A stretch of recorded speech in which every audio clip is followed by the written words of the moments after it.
No statue, no mural, no chant echoing across the terraces, no stand bearing his name, just silence, where legacy should have lived. And yet, Ray Wilkins played over 700 professional matches.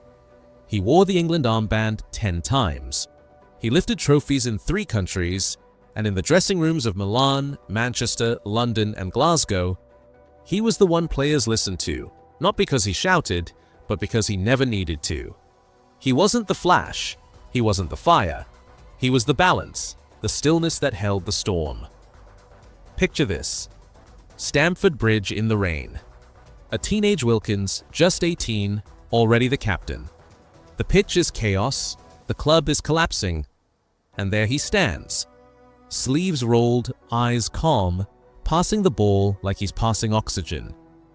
He didn't play to be remembered, he played to hold the game together.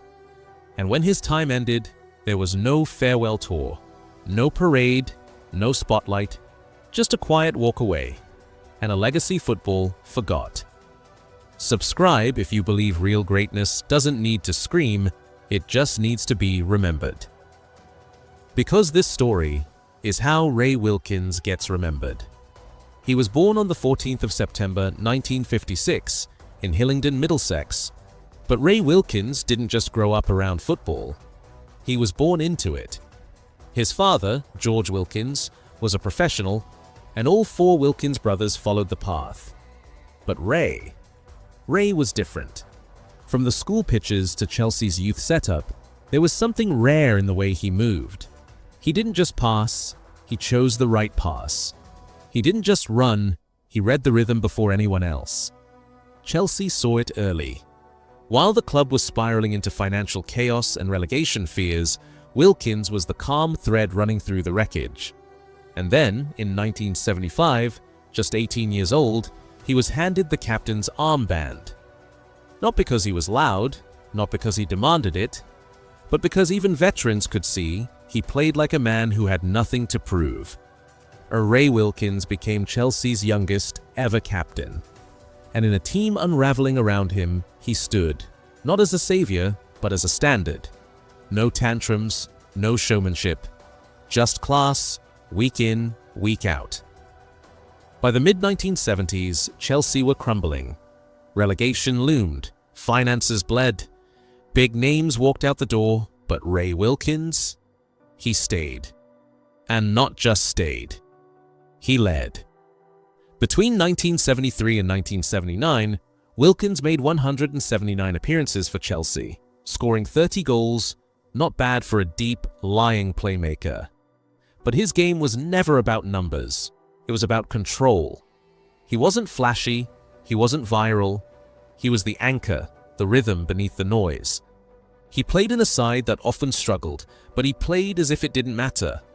Whether the crowd was roaring or silent, Wilkins passed the ball with the same calm, a serenity that made him look like a man from another era. And fans started to notice. The terraces didn't sing his name with frenzy. They didn't need to. They simply respected him, the way you respect a man who never hides. But respect doesn't always equal trophies. By 1979, Chelsea's financial struggles forced their hand. The club needed money, and Manchester United were watching. They saw the same thing Shanks had seen in Keegan, the same thing Busby once looked for. A player with backbone, with clarity, with class. So for £825,000, a record fee for a British midfielder at the time, Ray Wilkins left the bridge. He didn't ask for applause. He didn't wave to the cameras. He just walked, quiet as always. Manchester United was a pressure cooker, a club still chasing shadows of Busby's glory. The fans wanted flair. The board wanted silverware. And every new signing came with expectations stitched into their boots. But Wilkins didn't flinch. He arrived in 1979, the most expensive British midfielder ever at £825,000. And still, he spoke softly, played simply, led with grace. He wasn't a firework, he was a heartbeat. In midfield, he did what he always did, kept possession when others panicked, dictated tempo in games that tried to unravel, and spoke with the ball when others chased the headlines. But his United years weren't smooth. Managers changed, systems shifted.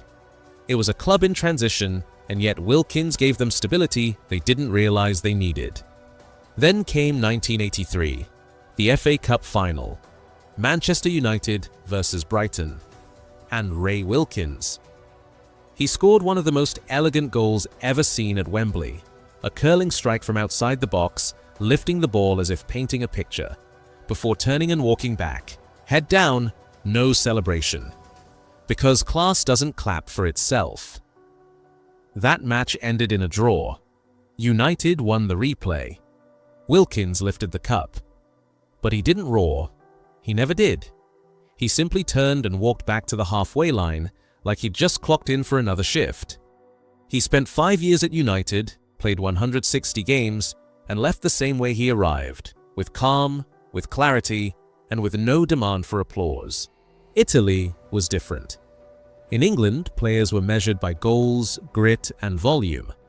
In Serie A, it was about thought, tactics, elegance.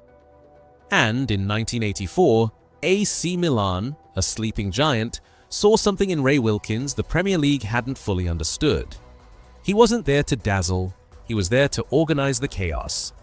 And in Milan, they valued that. Wilkins arrived for £1.5 million, joining a club still rebuilding its reputation after scandal and turmoil. He played 73 games in red and black, and while he didn't win silverware, he won something far rarer, the respect of the San Siro. They called him Il Signore, the gentleman. Because he didn't chase fame.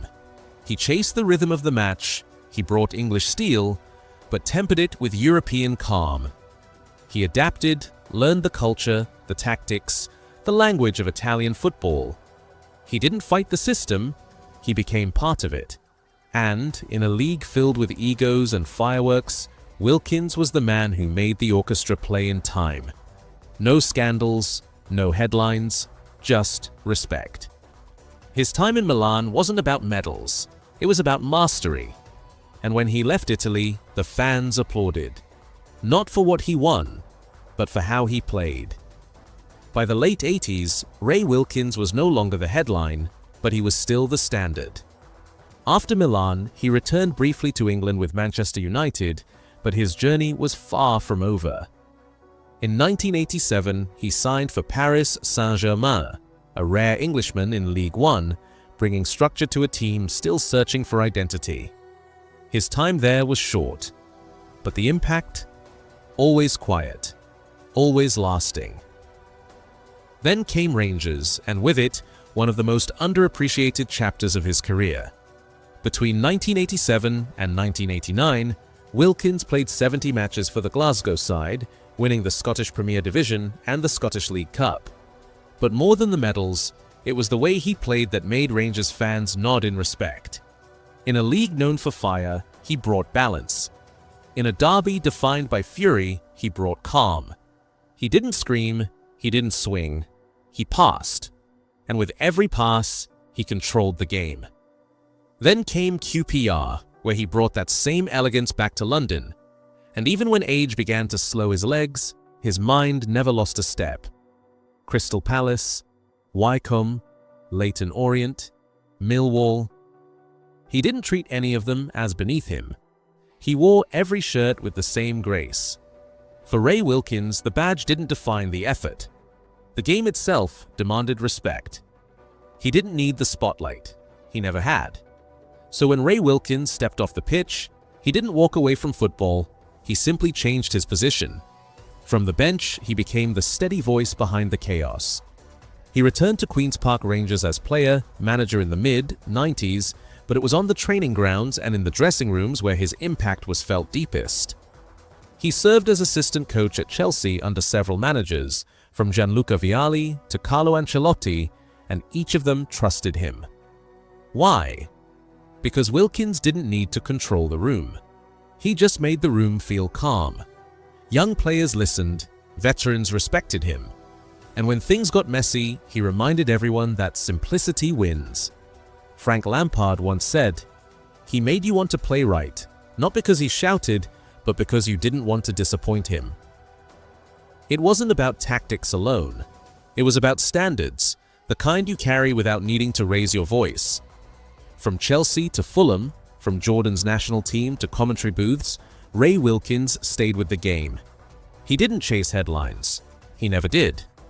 But quietly, behind the scenes, he shaped the next generation of leaders. There was no banner, no chant, no farewell match, no statue rising outside the bridge. Ray Wilkins, who played more than 700 games, who wore the armband for England, who gave nearly 4 decades to football, faded from the headlines quietly. But life off the pitch wasn't quiet. He battled alcoholism, a silent war that rarely makes the back pages. There were stumbles, hospital visits, whispers from tabloids. And still, he showed up, to coach, to commentate, to offer advice without agenda. Because that's who he was, a man who helped, even when he was hurting. On April 4th, 2018, Ray Wilkins passed away from cardiac arrest following a fall. He was 61 years old, and suddenly, football remembered. Chelsea held a minute of silence. Milan fans posted tributes in Italian. Former players, journalists, managers, they all shared the same line. He was one of the kindest men in football. He didn't ask for a legacy, he just left one behind. He didn't score the screamers. He didn't chase the spotlight. He didn't wave to the crowd or rip his shirt off in celebration. He just played. And in playing, he taught us what football should feel like. Ray Wilkins played over 700 professional games, wore 84 caps for England, captained Chelsea at 18, won trophies in England, Scotland, and Italy, and coached some of the biggest clubs in Europe. But his real impact? It can't be counted in medals. It lives in something quieter. In the way a midfielder checks his shoulder before a pass. In the way a young coach chooses calm over chaos. In the pause before the pundit speaks with care, not clamor. Wilkins didn't play for legacy. He played for the game. And that, in a sport that forgets so fast, is the rarest kind of greatness. He was stillness, he was rhythm. He was the kind of footballer that only other footballers fully understood. And for those who do remember him, he's not gone. He's in every moment of grace the game still allows. Leave a comment if Ray Wilkins lives in your football heart. Subscribe if you believe quiet legends deserve loud remembrance. Because this story, it isn't just history, it's a standard.